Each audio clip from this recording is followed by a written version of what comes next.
Come here, lad.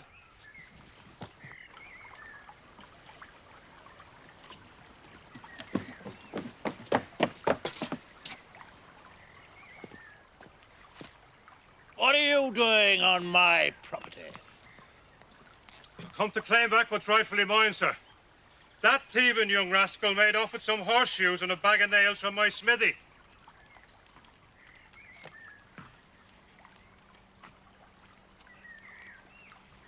Where is your proof? The proof is I'll find him there. Now, I don't want to be forced to call the police. These people are guests of mine, but you are trespassing, Mr. Thorne. I'm not frightened of you, Doctor. Get off my land!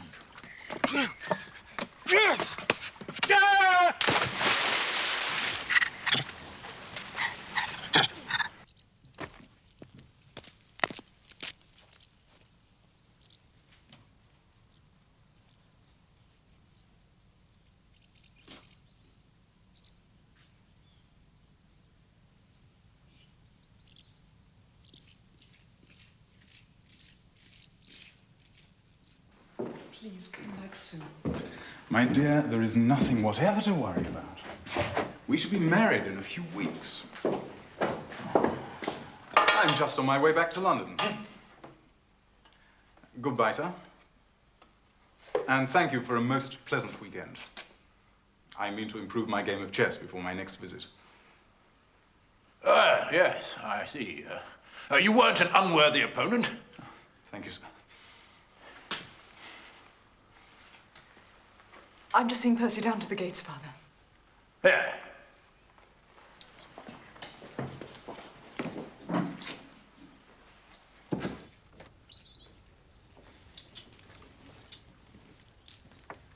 Drive on and wait for me by the gate, would you?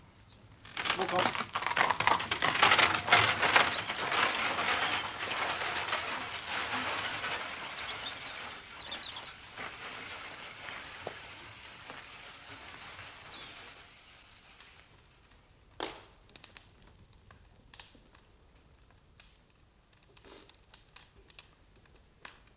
The fellow is trespassing. He had a ducking, and that is all. Father, I cannot believe that Thorne would deliberately... Damn it, woman! Are you part of the conspiracy against me, too? No, Father. I live here.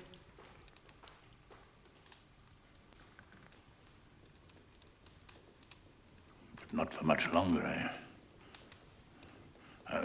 Once you marry that fellow Armitage.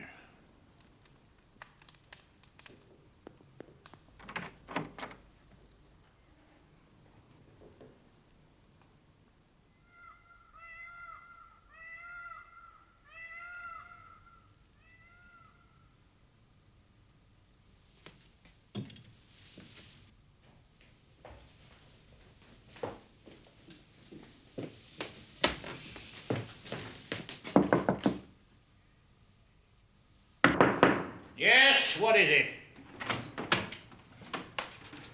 Father, what has happened to my room? The builder's found a fault in the structure. Better sleep in your sister's room till they've finished working on it. Julia's room.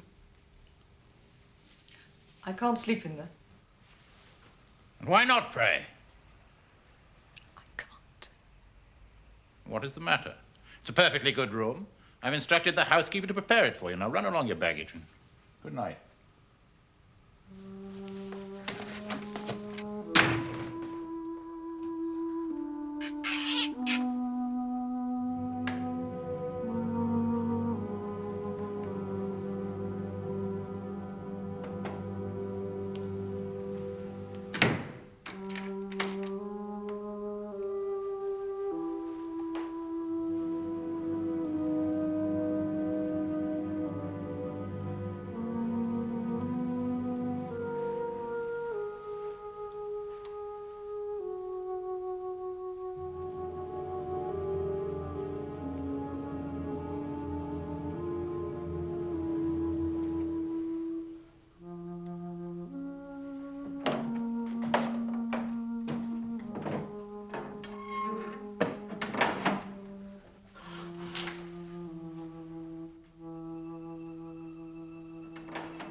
my young beauty.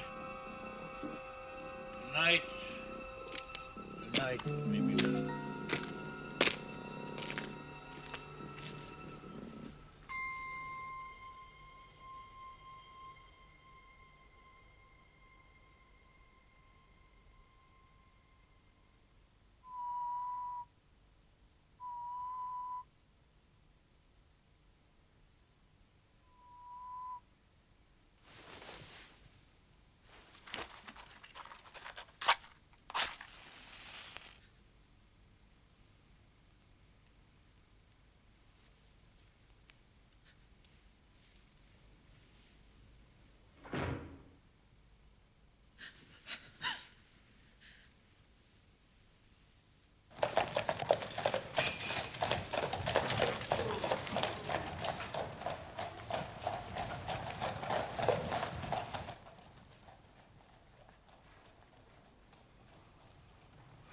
I'm very sorry, Watson.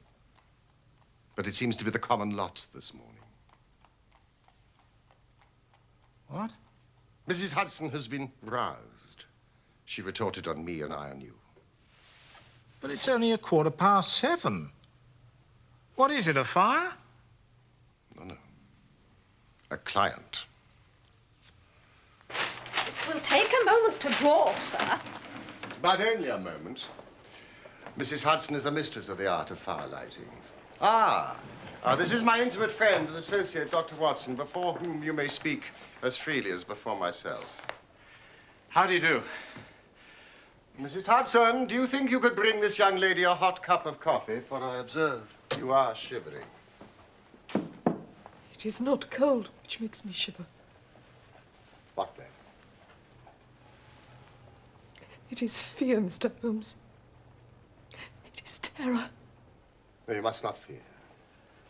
We shall set matters right, have no doubt. You have come by train, I see, this morning. You know me, then? No, but I observe the second half of a return ticket in the palm of your left glove. You started early, but you had a drive in a dog cart along heavy roads before you reached the station. But there's no mystery, my dear lady.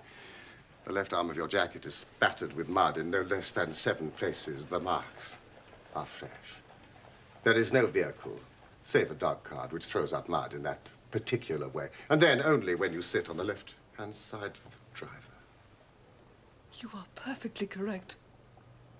Sir, I can stand the strain no longer. I shall go mad if it continues. I have heard of you from Mrs. Farintosh, whom you helped in the hour of her sore need. Farintosh.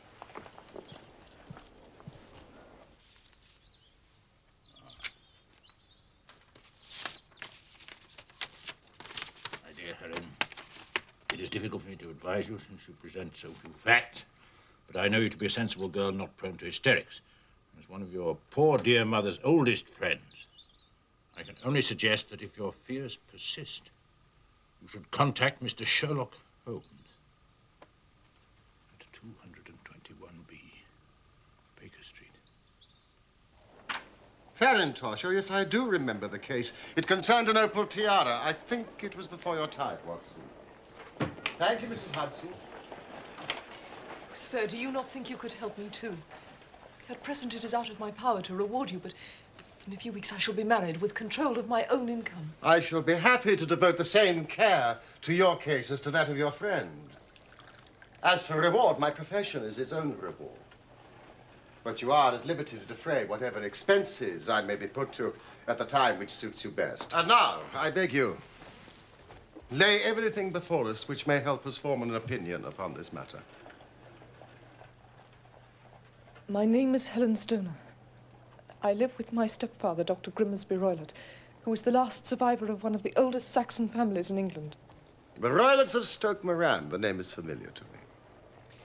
He is a doctor by profession, a skilled one.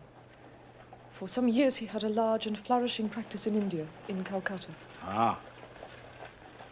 Dr. Watson has also practiced medicine in India. Yes.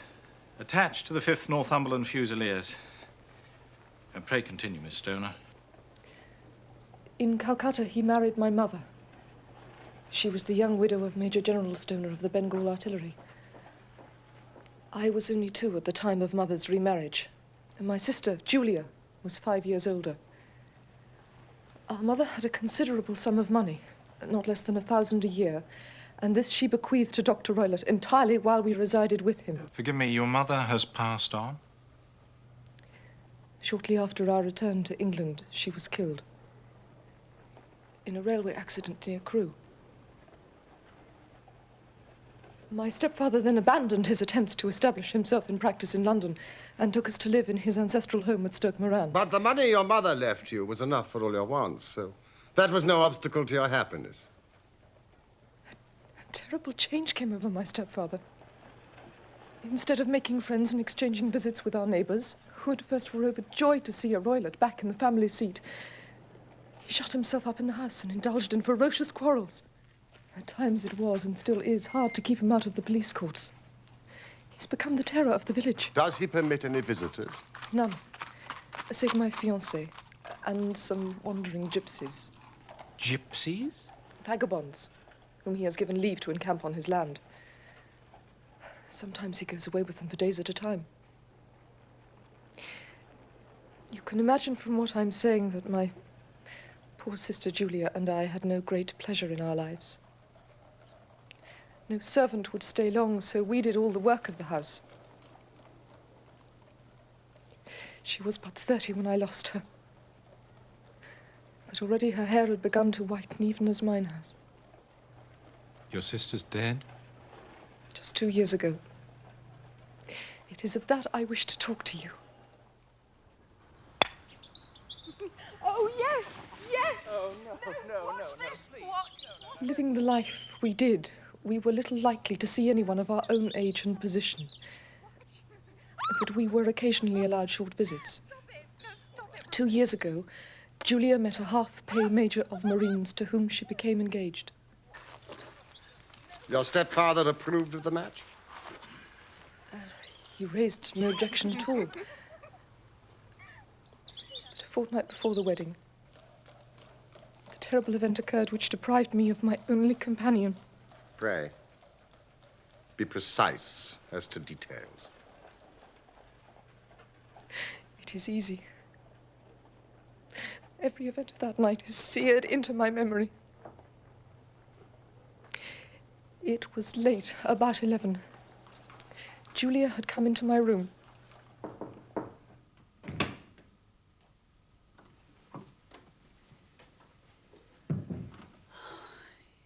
Smoking those awful cigars again. Perhaps you should have this room until the wedding.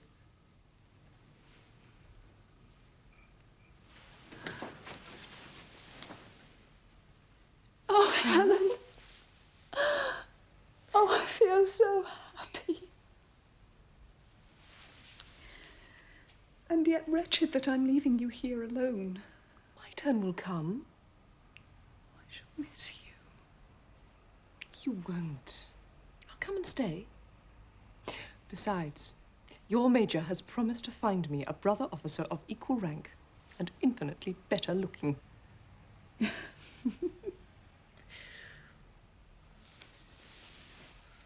darling, what is the matter? Helen, have you ever heard anyone whistle in the dead of night? I suppose you couldn't possibly whistle yourself in your sleep. Certainly not. Why? The last few nights, always about 3 in the morning, I've been woken by a low, clear whistle. I can't tell where it's coming from. I thought you might have heard it. I sleep more heavily than you. It was probably those wretched gypsies. Well, never mind.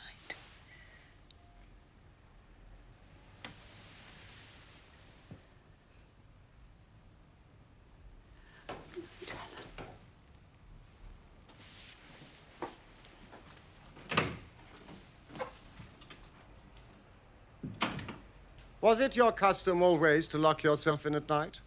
Always. My stepfather has a passion for Indian animals. A leopard and a baboon wander freely over the grounds. Julia and I had no feelings of security unless our doors and windows were locked. I couldn't sleep.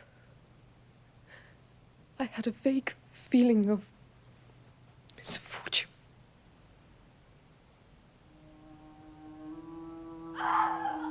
Julia!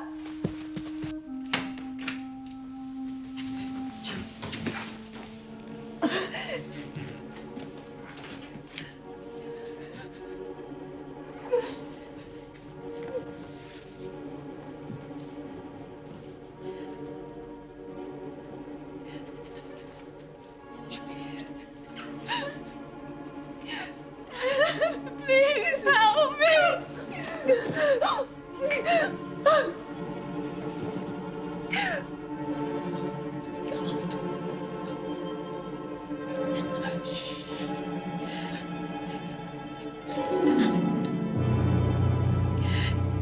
Speckled. Band. Get father. No, no, please, Julia. Please, Go back to your room, child. I'll deal with this.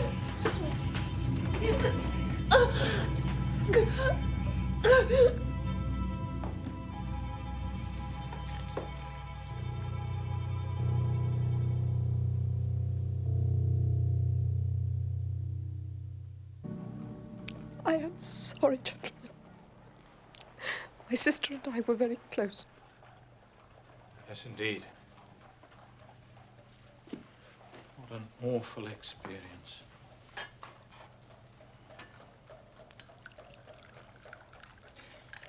And you've no idea what might have caused... This whistle and a metallic sound, you can swear to it? It was my strong impression. I may possibly have been deceived. Was your sister dressed? No, she was in her nightdress. On the floor there was a candle and the charred stump of a match. Which means something must have woken her up, and she struck a light to see what the matter was. What conclusions did the coroner come to? He investigated the case with great care, but he was unable to find any satisfactory cause of death. And your evidence would have shown that the door was fastened on the inner side, the windows blocked by shutters, secured every night. It is certain, therefore, that your sister was alone when she met her end. Yes. Besides, there were no marks of violence upon her. What about poison? The doctors examined her for it without success. What do you think this unfortunate lady died of, then? It's my belief that she died of pure fear and nervous shock. Though what it was which frightened her, I cannot imagine. What do you gather from the allusion to a band, a speckled band? Delirium. Or some band of people. The gypsies at the plantation, the spotted handkerchiefs they wear around their necks. These are very deep waters. What happened after your sister's death? My life was lonelier than ever.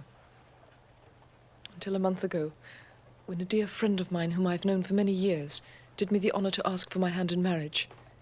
His name is Mr. Percy Armitage. And you are to be married within a few weeks.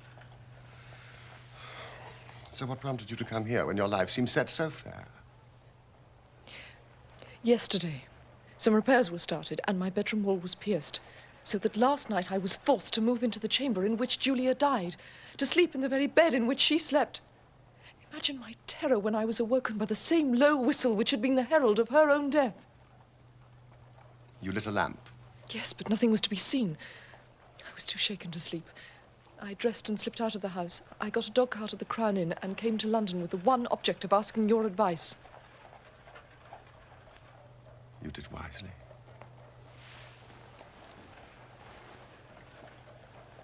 But have you told me all? Yes. You have not, Miss Stoner. You are shielding your stepfather. He is a hard man, but he's still the only father I have known.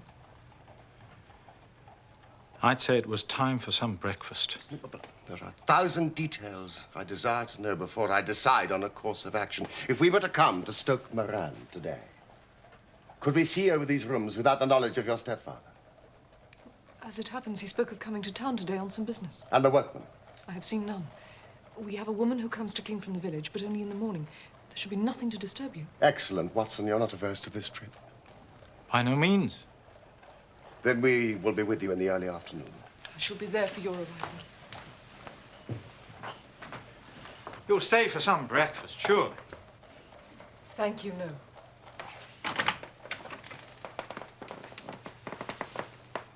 My heart is lightened already.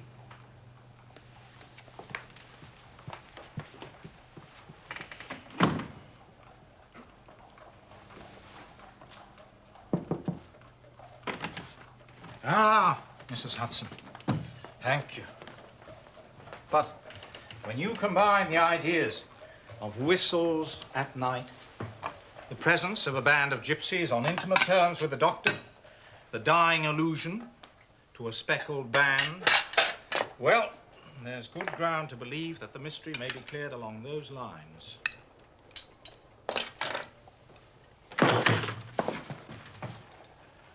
Which one of you is Holmes? My name, sir.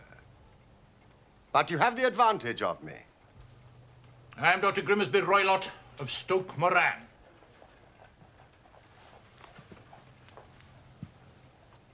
Indeed, Doctor. Please, take a seat. I shall do nothing of the kind. I know that my stepdaughter has been here this morning. What has she been saying to you? It is a little cold for the time of year. What has she been saying to you? But I have heard that the crops promise well. Ah, you put me off, do you? You scoundrel, sir. I've heard of you before. You're Holmes the meddler, Holmes the busybody, Holmes the Scotland Yard Jack in office. Your conversation really is most entertaining. If you would close the door on your way out, as there is a decided draft. I will go when I've had my say. And don't you dare to interfere in my affairs. I know that Miss Stoner has been here.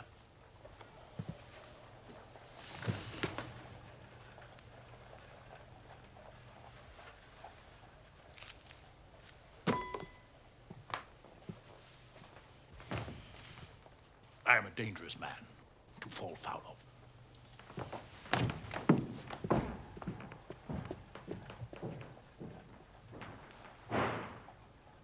Thank you, Mrs. Hudson. Just another client.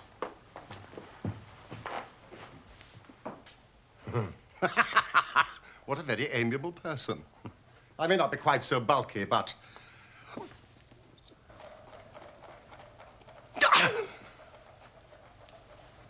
Fancy his having the insolence to confound me with the official detective force.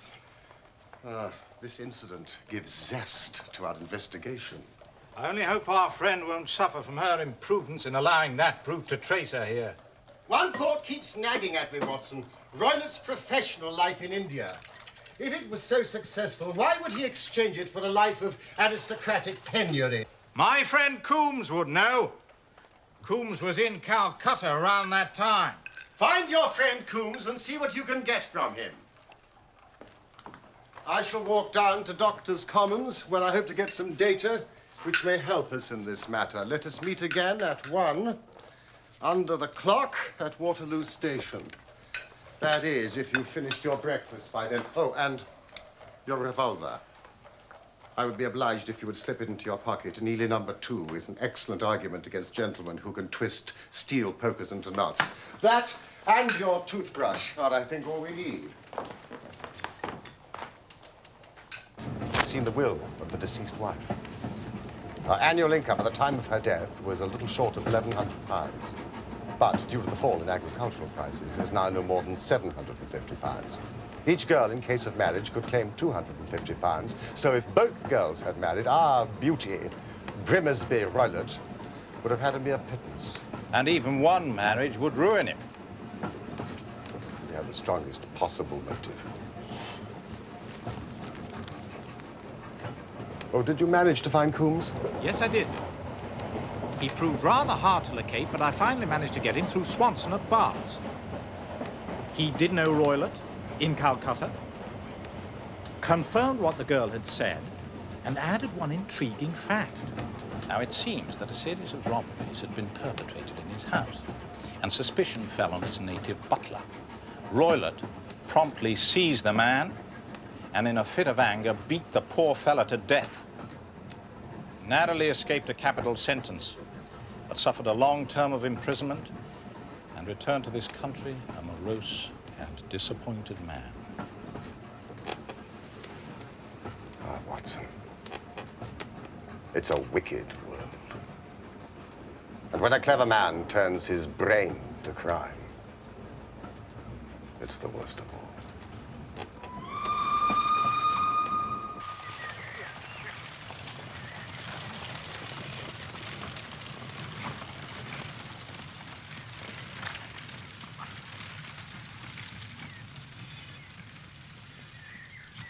On holiday, are you, gentlemen?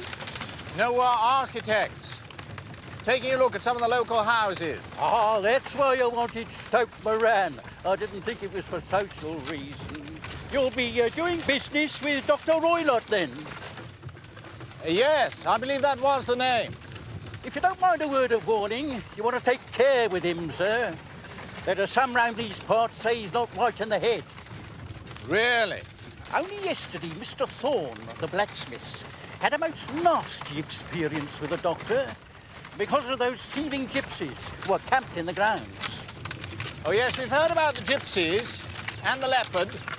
The story goes the doctor threw Mr. Thorne in the stream in a fit of uncontrollable temper. And old Thorne, he's not a small man. Good Lord. Is he bringing a charge of assault? He was going to, but Miss Stoner, the doctor's young stepdaughter, paid him some of her own money to keep it quiet. Well, that's what I heard. Well, I never. Do you hear that, Holmes? The more I see and hear of that young lady, the more my admiration increases. Young woman of commendable spirit. You can pull up here, driver. Who do you mean, dear fellow? Well, Miss Stoner, of course. Most admirable. Ah, Miss Stoner. I don't know where we went yesterday.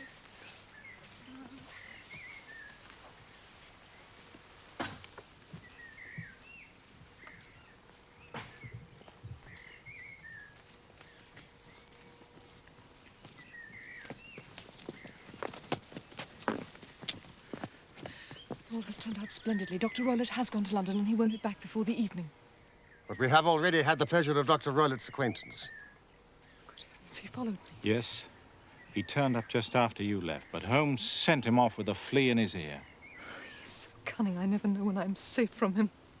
Well, then he must guard himself. Or he may find someone more cunning than himself upon his track. Shall we? Holmes, don't you think we ought to get Miss Stoner away from here tonight? Not an aroused suspicion? But if he's violent... We shall be here.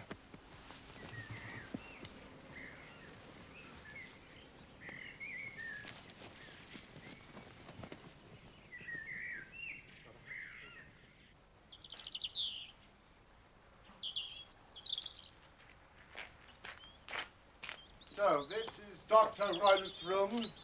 This formerly your sister's. And this your room? Yes, but I'm now sleeping in this one. Ah, pending the alterations. Miss Stoner, may I ask something? That's unusual, isn't it? Bedrooms on the ground floor? The bedrooms were moved downstairs when so much of the house fell into decay. Oh, yes, of course. How sad.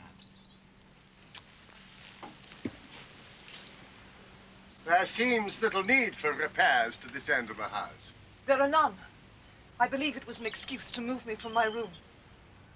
Ah, that is suggestive. Now, Miss Stoner, would you be so kind as to go into the room in which you are now sleeping and bolt the shutters.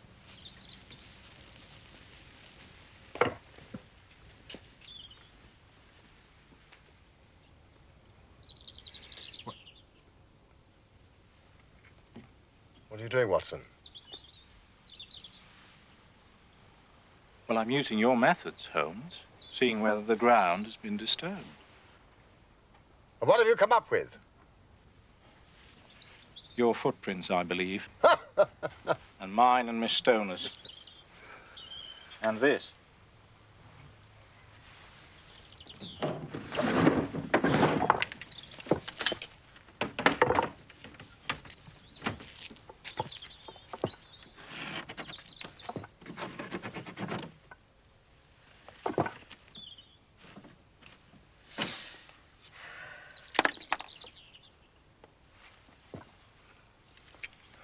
No one could pass these if they were bolted.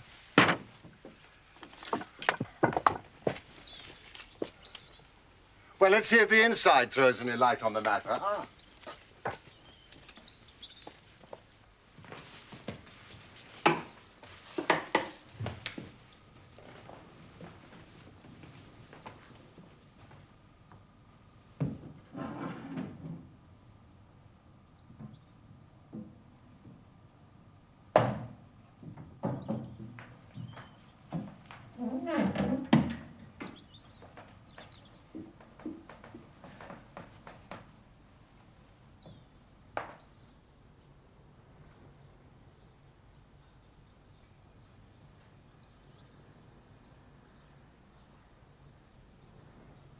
Where does that bell communicate with? It goes to the housekeeper's room. It looks newer than the other things. Yes, it was only put there a couple of years ago. Ah, your sister asked for it. I never heard of her using it. We used to get what we wanted for ourselves. Indeed. You will excuse me while I satisfy myself as to this floor.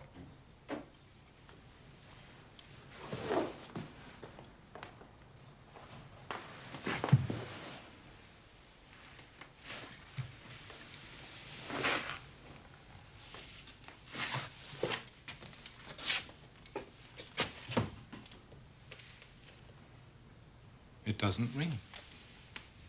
It's very strange.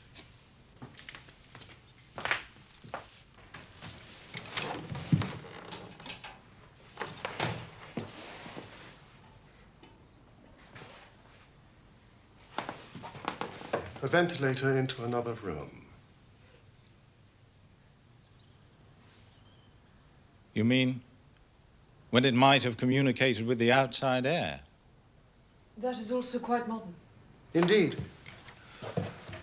Miss Stoner, with your permission, we will now carry our research to Dr. Royler's chamber.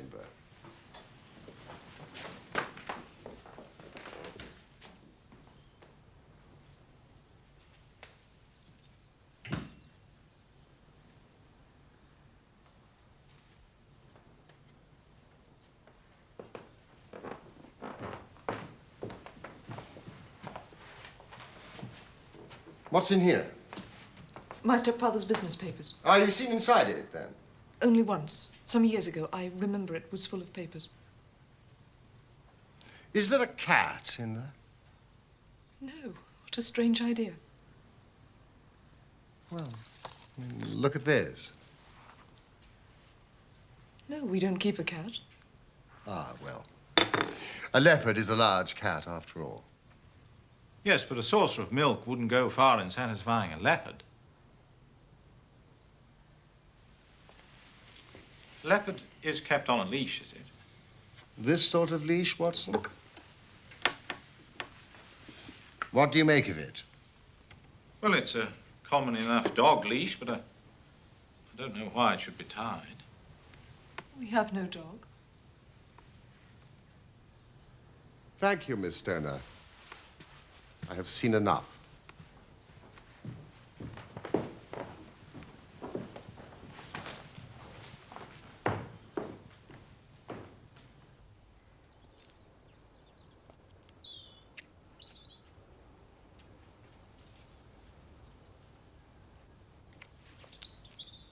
I was going to ask if you'd like some tea.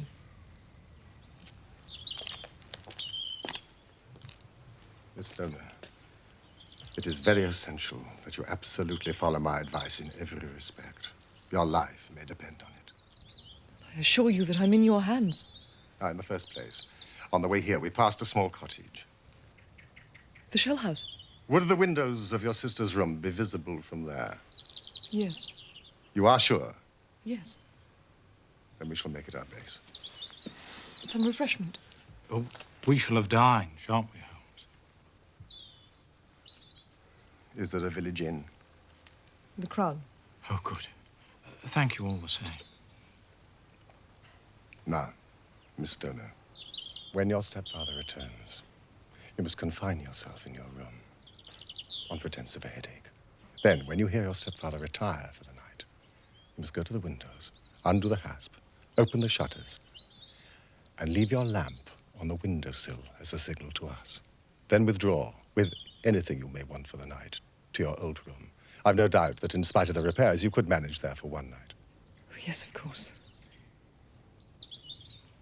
And now we must leave. If Dr. Roylott should return and find us here, our journey would be in vain. I believe, Mr. Holmes, that you've already made up your mind. For pity's sake, tell me the cause of my sister's death. Be brave. If you do as I have told you, rest assured we shall soon drive away the dangers that threaten you.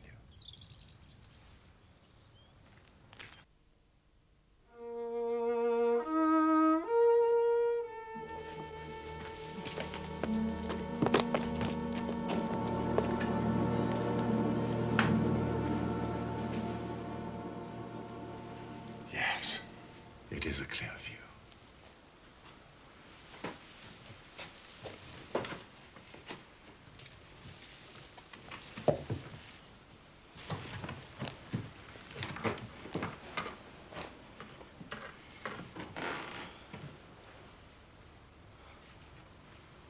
You expecting this to take all night, Holmes? It's possible. Anything's possible.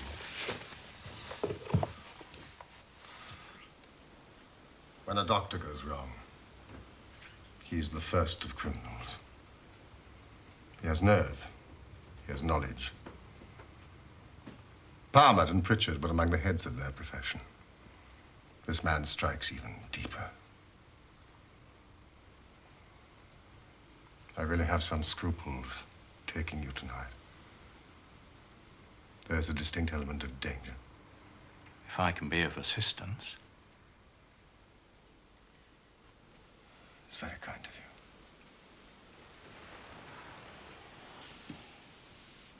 you.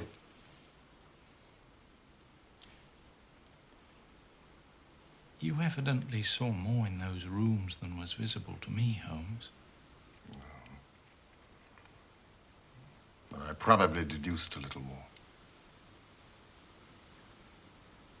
Do you remember Miss Stoner said that her sister could smell Dr. Roylott's cigar? Well? The ventilator. A ventilator made, a cord hung, and a woman who lies in the bed dies. I can't see any connection. Did you notice anything peculiar about the bed? It was clamped to the floor. Could not be moved. Had to remain in the same relative position to the ventilator and the rope, for so we may call it, since it was clearly never made for a bell pull.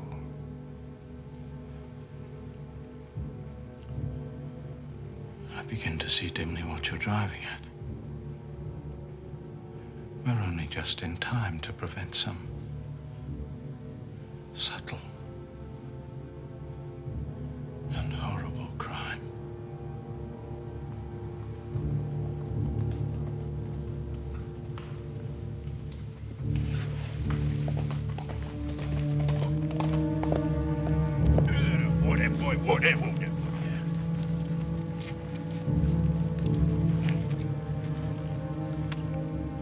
Have a look at that. Yep. Good night.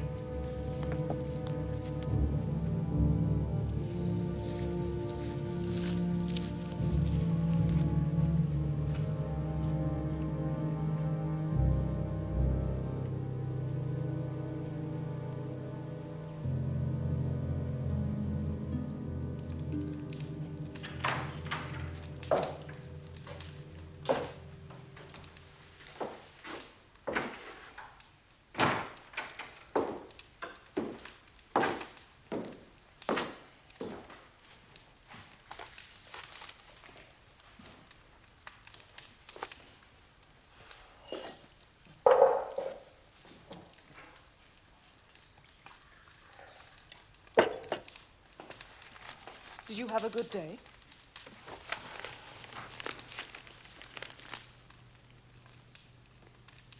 Not without interest. Where did you get to this morning? I decided to go to town too. I had some shopping to do for the wedding. You knew I was going up. We might have traveled together. I left early. Yes, I know you did. So that I should be back by lunchtime. I had some things to do here this afternoon. My trip was a whim.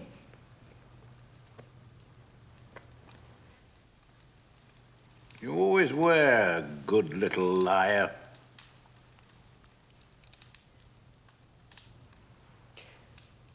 Will you excuse me? I have a terrible headache.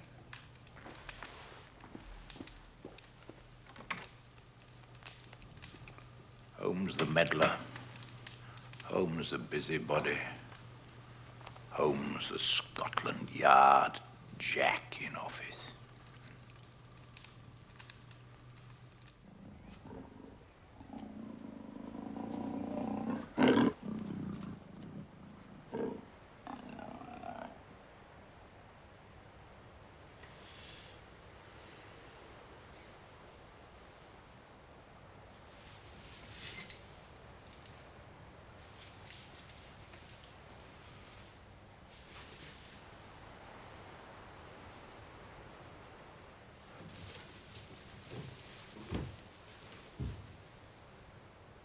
The signal.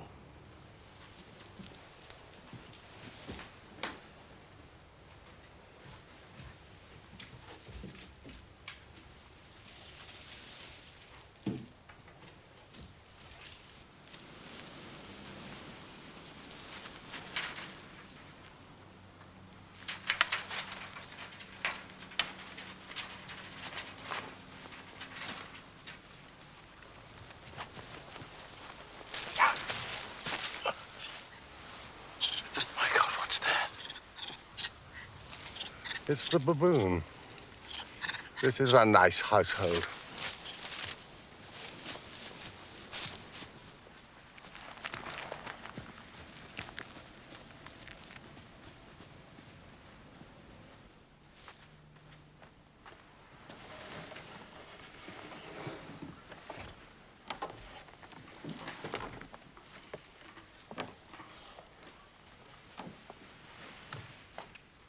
We must sit without light.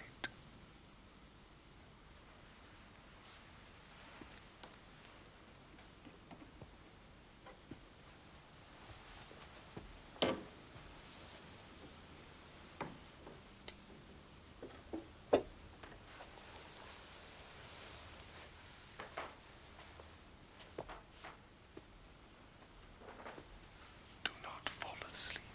Your very life may depend on it.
You see it, Watson? You see it?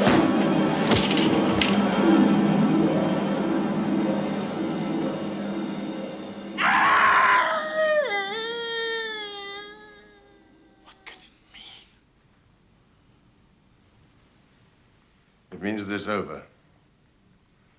And perhaps for the best. Come, Watson, bring your pistol.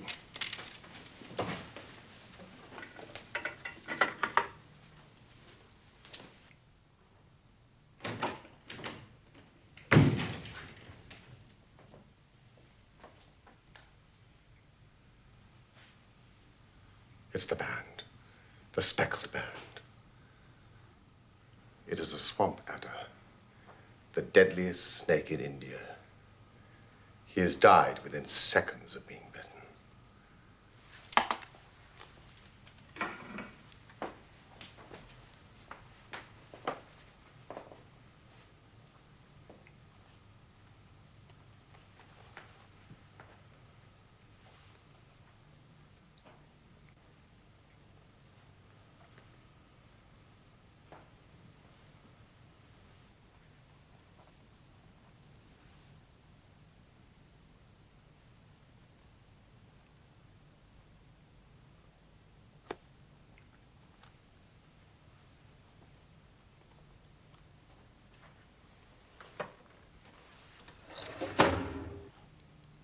Violence does, in truth, recoil upon the violent. And the schemer falls into the pit which he digs for another. The idea of a snake occurred to me when I coupled it with the knowledge that the doctor was furnished with a supply of creatures from India. A form of poison, Rapid and lethal. which couldn't possibly be discovered by any chemical test. It might or might not bite the occupant of the bed. She might escape every night for a week, but sooner or later, she must fall a victim. Oh, my poor Julia. The doctor had trained the snake, probably with the milk, to return at the sound of a whistle. The very whistle which you and your late sister heard. My inspection of the chair in Dr. Roylett's room had shown that he had been in the habit of standing upon it to reach the ventilator. Last night, when I attacked the snake and drove it back through the ventilator, I roused its snakish temper, causing it to turn upon the next person that it saw. Dr. Grimmersby Roylott. So you, Holmes, were indirectly responsible for his death. I cannot say that it is likely to weigh very heavily on my conscience.